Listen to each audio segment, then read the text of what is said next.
Hi hello ಎಲ್ಲರಿಗೂ ನಮಸ್ಕಾರ ರೀ. ವೆಲ್ಕಮ್ ಟು ಮೈ ಚಾನಲ್ ದಾನ ಕ್ರಿಯೇಷನ್ಸ್. ನಾನು ನಿಮ್ಮ ದಾನೇಶ್ವರಿ ಶೀಲ್ವಂತ್ ನೋಲ್ವಿ. ಇವತ್ತಿನ ರೆಸಿಪಿ ಏನಪ್ಪ ಅಂದರೆ ಫ್ರೂಟ್ ಸಲಾಡ್ ಹೇಗೆ ಮಾಡೋದಂತ ತೋರಿಸ್ಕೊಡೋಣ ಅಂತ ಆಲ್ರೆಡಿ ಇಂಗ್ರೀಡಿಯೆಂಟ್ಸ್ನ ನಿಮಗೆ ತೋರಿಸ್ತಾ ಇದ್ದೀನಿ. ಜಸ್ಟ್ ನೋಟ್ ಮಾಡ್ಕೊಳ್ಳಿ. ಒಂದು ಬೌಲಷ್ಟು ಹಾಲು, ಕಸ್ಟರ್ಡ್ ಪೌಡ್ರ್, ಫ್ರೂಟ್ಸ್ ನಿಮ್ಮ ಹತ್ರ ಯಾವುದಿದೆಯೋ ಹಣ್ಣನ್ನು ಇವ್ರು ನೀವು ಬಳಸ್ಬೋದು. ನಾನು ದಾಳಂಬ್ರಿ ಹಣ್ಣು, ಸಣ್ಣದಾಗಿ ಹೆಚ್ಚಿರೋ ಆ್ಯಪಲ್, ಪಪಾಯ, ಚಿಕ್ಕು ಮತ್ತು ಬನಾನಾ ತೊಗೊಂಡಿದ್ದೀನಿ. ಒಂದು ಬೌಲ್ನಲ್ಲಿ ಒಂದಷ್ಟು ಹಾಲು ಹಾಕ್ಬಿಟ್ಟು ಕಸ್ಟರ್ಡ್ ಪೌಡ್ರ್ ಹಾಕ್ಕೊಂಡ್ಬಿಟ್ಟು ಕಲಿಸ್ಕೋಬೇಕು ಗಂಟಿಲ್ದೇ. ಸೊ ನಾನು ಆಲ್ರೆಡಿ ಮಾಡಿಟ್ಕೊಂಡಿದ್ದೀನಿ, ಬಟ್ ನಿಮಗೋಸ್ಕರ ಇದು ಸ್ವಲ್ಪ ಪ್ರಮಾಣದಲ್ಲಿ ಮಾಡಿ ತೋರಿಸ್ತಾ ಇದ್ದೀನಿ. ನಾನು ಆಲ್ರೆಡಿ ಜಾಸ್ತಿ ಪ್ರಮಾಣ ತೊಗೊಂಡ್ಬಿಟ್ಟು ಮಾಡಿದ್ದೀನಿ, ಯಾಕಂದರೆ ಆರಕ್ಕೆ ಇಟ್ಟಿದ್ದೀನಿ ತಣ್ಣಗಾಗಬೇಕು ಅಂತ. ಅದೇ ಥರ ಒಂದು ಗ್ಯಾಸ್ನಲ್ಲಿ ಒಂದು ಬೌಲ್ನಲ್ಲಿ ಹಾಲು ಹಾಕ್ಬಿಟ್ಟು ಸ್ವಲ್ಪ ಸಕ್ಕರೆ ಹಾಕ್ಬಿಟ್ಟು ಕುದಿಯುವಾಗ ಇದೇನು ಕಸ್ಟರ್ಡ್ ಪೌಡ್ರ್ ಮಿಕ್ಸ್ ಮಾಡಿದ್ನಲ್ಲ ಹಾಲಿನಲ್ಲಿ ಅದನ್ನು ಹಾಕ್ಕೊಂಡ್ಬಿಟ್ಟು ಕೈ ಆಡಿಸ್ಕೋಬೇಕು ಗಂಟಿಲ್ದೇ. ಅದು ಸ್ವಲ್ಪ ಗಟ್ಟಿಯಾಗಬೇಕು ನೋಡಿ. ಈ ಥರ ಇದು ಆರಿನ ಮೇಲೆ ಈ ಥರ ಗಟ್ಟಿಯಾಗುತ್ತೆ. ಕಾರ್ನ್ಫ್ಲೋರ್ ಕಳಿಸಿರ್ತಾರಲ್ಲ ಆ ಥರ ಆಗುತ್ತೆ. ನೀವು ಆರಿಸಿಟ್ಕೊಂಡು ಮಾಡಿದರೆ ತುಂಬ ಚೆನ್ನಾಗಿರುತ್ತೆ.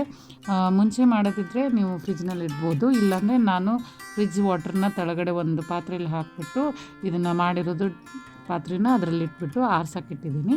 ಸೊ ಈಗ ಪ್ಲೇನ್ ಕೇಕ್ ತೊಗೊಂಡಿದ್ದೀನಿ. ಪ್ಲೇನ್ ಕೇಕ್ನ ಸಣ್ಣದಾಗಿ ಕಟ್ ಮಾಡ್ಕೊತಾ ಇದ್ದೀನಿ. ನೀವು ಒಂದು ದೊಡ್ಡ ಲೇಯರ್ನೇ ಕೇಕ್ ಇಟ್ಕೊಂಡು ಮಾಡ್ಕೋಬೋದು, ಬಟ್ ಕಟ್ ಮಾಡಿ ಇಟ್ಟರಂದರೆ ಒಂದೊಂದು ಬೈಟ್ನಲ್ಲಿ ಕೂಡ ಆ ಕೇಕ್ ಬರುತ್ತೆ, ತುಂಬ ಚೆನ್ನಾಗಿರುತ್ತೆ ಅಂತ ಹೇಳಿ ನಾನು ಈ ಥರ ಮಾಡ್ಕೋತಾ ಇರೋದು.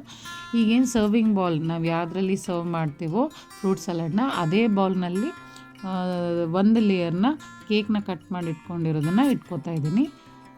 ಸೊ ಎಲ್ಲ ಕಡೆನೂ ಈ ಥರ ಅಡ್ಜಸ್ಟ್ ಮಾಡಿ ಇಡ್ತಾಯಿದ್ದೀನಿ ಕೇಕ್ನ ಕಟ್ ಮಾಡಿರೋದು. ಈಗ ಇದ್ರ ಮೇಲೆ ಏನೋ ಕಸ್ಟರ್ಡ್ ಮಿಲ್ಕ್ನ ಹಾಕೋತಾ ಇದ್ದೀನಿ. ತಣ್ಣಗಾಗಕ್ಕೆ ಬಿಟ್ಟಿದ್ನಲ್ಲ ಕಸ್ಟರ್ಡ್ ಮಿಲ್ಕ್ನ ಹಾಕೋತಾ ಇದ್ದೀನಿ.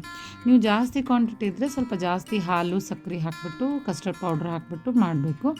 ನಾನು ನಿಮಗೆ ತೋರಿಸಿದ್ದು ಸ್ವಲ್ಪ ಕ್ವಾಂಟಿಟಿಯಲ್ಲಿ, ಬಟ್ ಆಲ್ರೆಡಿ ನಾನು ಮಾಡಿಟ್ಕೊಂಡಿದ್ದೆ.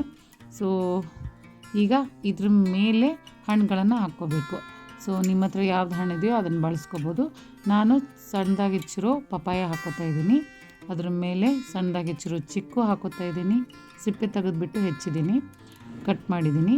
ಈಗ ಇದಕ್ಕೆ ಸಣ್ಣದಾಗಿ ಹೆಚ್ಚಿರೋ ಆ್ಯಪಲ್ ಕೂಡ ಮೇಲಿನ ಸಿಪ್ಪಿನ ತೆಗೆದಿದ್ದೀನಿ. ಈಗ ಮತ್ತೆ ಒಂದು ಲೇಯರು ಕಸ್ಟರ್ಡ್ ಮಿಕ್ಸ್ ಹಾಕೋತಾ ಇದ್ದೀನಿ. ಇದರಲ್ಲಿ ಆಲ್ರೆಡಿ ಸಕ್ಕರೆ ಇರುತ್ತೆ ಮತ್ತು ಫ್ರೂಟ್ಸ್ಗಳು ಕೂಡ ಸ್ವಲ್ಪ ಶುಗರ್ ಕಂಟೆಂಟ್ ಇರುತ್ತೆ ಅಂತ ಹೇಳಿ ಮತ್ತು ಜಾಸ್ತಿ ಏನು ಸ್ವೀಟ್ ಆ್ಯಡ್ ಮಾಡಬೇಡಿ.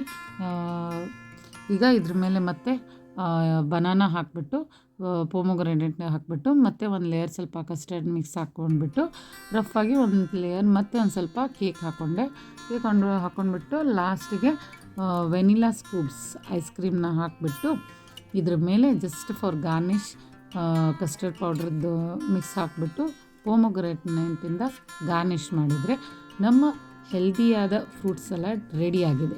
ಇದು ಯಾರು ಬೇಕಾದರೂ ತಿನ್ಬೋದು, ತುಂಬ ಆರೋಗ್ಯವಾಗಿರುತ್ತೆ. ಮಕ್ಕಳು ಸ್ಕೂಲಿಂದ ಬಂದಮೇಲೆ ಏನಾದರೂ ಬೇಕಂದರೆ ಈ ಥರ ಮಾಡಿಕೊಡ್ಬೋದು. ಒಂದು ಬೌಲ್ ತಿಂದುಬಿಟ್ರೆ ಹೊಟ್ಟೆ ತುಂಬುತ್ತೆ. ಸೊ ನೀವು ನಿಮ್ಮ ಮನೇಲಿ ಇದನ್ನು ಟ್ರೈ ಮಾಡಿ ಹೇಗೆ ಅನ್ನಿಸ್ತು ಅಂತ ನನ್ನ ಕಮೆಂಟ್ ಬಾಕ್ಸ್ನಲ್ಲಿ ಹಾಕಿ. ಸೊ ಮತ್ತೊಂದು ವಿಡಿಯೋ ಜೊತೆಗೆ ನಾನು ನಿಮಗೆ ಸಿಗ್ತೀನಿ. ಅಲ್ಲಿವರೆಗೂ take care, bye, see you.